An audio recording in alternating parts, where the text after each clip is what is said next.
नमस्कार किसान दोस्तों, मैं हूं आपका agri doctor Mukesh Jinjala. Grow it India के यूट्यूब चैनल में आप सभी किसान दोस्तों का हार्दिक स्वागत करता हूं। किसान दोस्तों, आज के वीडियो में हम बात करेंगे बैंगन की फसल की सबसे खतरनाक बीमारी। जी हां किसान दोस्तों, ये ऐसी बीमारी है जो पूरी फसल को बर्बाद कर देती है। एक है तना छेदक और दूसरा है फल छेदक। तना छेदक यानी कि स्टेम बोरर और फल छेदक यानी कि फ्रूट बोरर।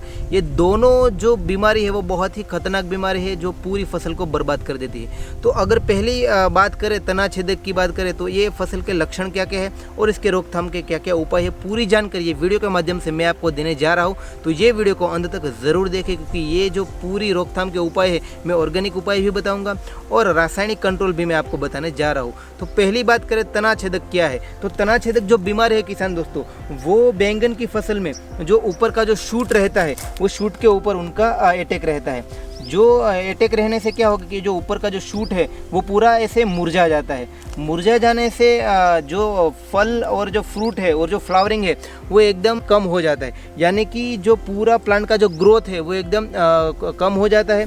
प्लांट के जो ऊपर के शूट है वो मुरझा जाता है। तो अगर वो प्लांट के शूट को अगर आप ऐसे खोलोगे, अंदर आप देखोगे तो पता चलेगा कि वो गुलाबी, मतलब कि गुलाबी सुंडी जैसे एक इल्ली आपको जैसी लार्वा दिखेंगी। तो जो मेजोरिटी जो नए शूट है जो ब्रिंजल के, उनके ऊपर अटैक करती है और पूरी फसल को बर्बाद कर देती है। यानी कि धीरे धीरे फल भी कम आने लगते हैं, फूल भी मुरझा जाते हैं और पूरा जो पौधा है वो विल्ट हो जाता है और पौधा एकदम मर जाता है। तो ये बात हुई हमारे तना छेदक की। अगर ये तना छेदक की जो ये लार्वा है, तो बेसिकली ये 3 स्टेज पे काम करते हैं किसान दोस्तों। 3 स्टेज, यानी कि इसका जो पहला होता है वो एडल्ट होता है। एडल्ट धीरे धीरे ये जो पत्ती आप देख रहे हो, वो पत्ते के ऊपर 200 से 300 जितने अंडे यहाँ पे लेइंग करते हैं। तो वो अंडे लार्वा के रूप में, मतलब डायरेक्टली ये जो तना है इनके अंदर घुस जाते हैं और धीरे धीरे इनको पूरा नुकसान पहुँचाते हैं। नुकसान पहुँचाने से क्या होगा कि जो नए शूट जो आप देख रहे हो, वो नए शूट के अंदर वो पूरा नए शूट के अंदर वो मतलब खा जाते हैं पूरे टिश्यू को और धीरे धीरे ये पूरा पौधा मरने लगता है। तो ये बात हुई तना छेदक की। दूसरा, सेम यही जो इल्ली है वो सेम फल को छेदता है। यानी कि ये जो आप देख रहे हो फल के अंदर घुस जाती है, तो इनको हम फल छेदक यानी कि फ्रूट बोरर बोलते हैं। ये दोनों जो इल्ली है वो मतलब सेम टाइप की है। जैसे कि एडल्ट है वो अंडे पत्ते के ऊपर रखते हैं, धीरे धीरे शूट के ऊपर अटैक करता है, तो वो हुआ तना छेदक। और फल के ऊपर जो अटैक होता है तो उनको बोलते हैं हम फ्रूट बोरर।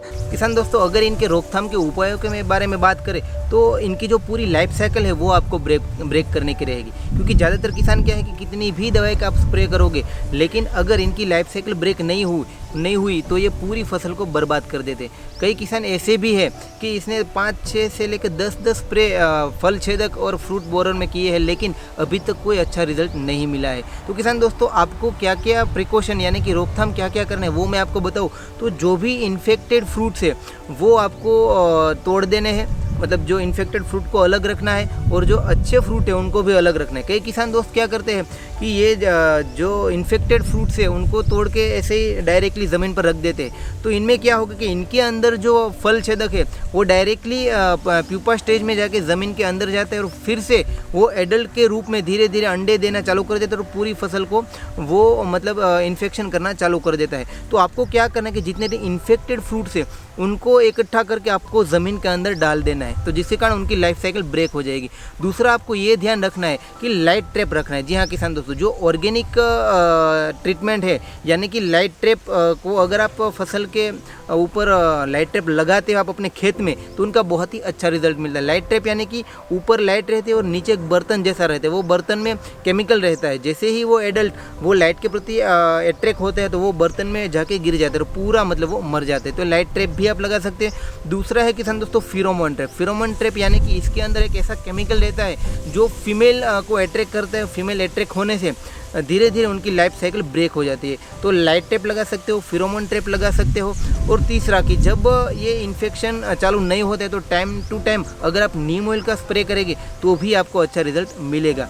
क्योंकि कई किसान ऐसे हैं कि एक बार इन्फेक्शन लगने के बाद अगर कितना भी आप दवाई का स्प्रे करोगे ये रुकने वाला नहीं है, क्योंकि ये जो फल छेदक और तना छेदक है वो बहुत ही गंभीर तरीके से आपकी पूरी फसल को बर्बाद कर देगा। अगर मैं इनके केमिकल उपाय की बात करूं किसान दोस्तों, तो आपको 2-3 केमिकल मैं ऐसे बता रहा हूँ जो आपको वीकली स्प्रे करना है, तो आपके फसल को वो अच्छी तरीके से मतलब और ये तना छेदक और फल छेदक को रोकथाम कर सकते हैं। पहला है क्लोरानट्रानिलीप्रोल। जी हाँ किसान दोस्तों, इनको भी स्प्रे करके 5 ml प्रति 15 लीटर पंप में आप अच्छा रिजल्ट ले सकते हो। दूसरा है स्पाइनोटेरम 11.7% SC वाली दवाई, इसका भी आप स्प्रे करके 15 लीटर पंप में 15 ml डाल के स्प्रे कर सकते हो। तीसरी दवाई है किसान दोस्तों इमामेक्टिन बेंजोएट 5% WG वाली दवाई को भी आप 8 ग्राम 15 लीटर पंप में डाल के स्प्रे करोगे तो बहुत ही अच्छा रिजल्ट आपको मिल सकते हैं। ये जो मैंने आपको जो दवाई बताई वो दवाई आपको वीकली बेस पे मतलब अलग अलग दवाई का स्प्रे करना है। अगर आपने ये सभी प्रिकॉशन आपकी फसल में रखा तो ये तना छेदक और फल छेदक में पूरी तरीके से आप अपनी फसल को बचा सकते हो। तो किसान दोस्तों ये जानकारी मेरी कैसी लगी ये हमें कमेंट बॉक्स में कमेंट कर ज़रूर बताएं। और अगर आप ये हमारे यूट्यूब चैनल में नए हैं तो ग्रो इट इंडिया के यूट्यूब चैनल को लाइक शेयर और सब्सक्राइब करना भूलना मत, क्योंकि ग्रो इट का एकमात्र उद्देश्य है कि ग्रो इट का साथ किसान का होगा विकास। धन्यवाद।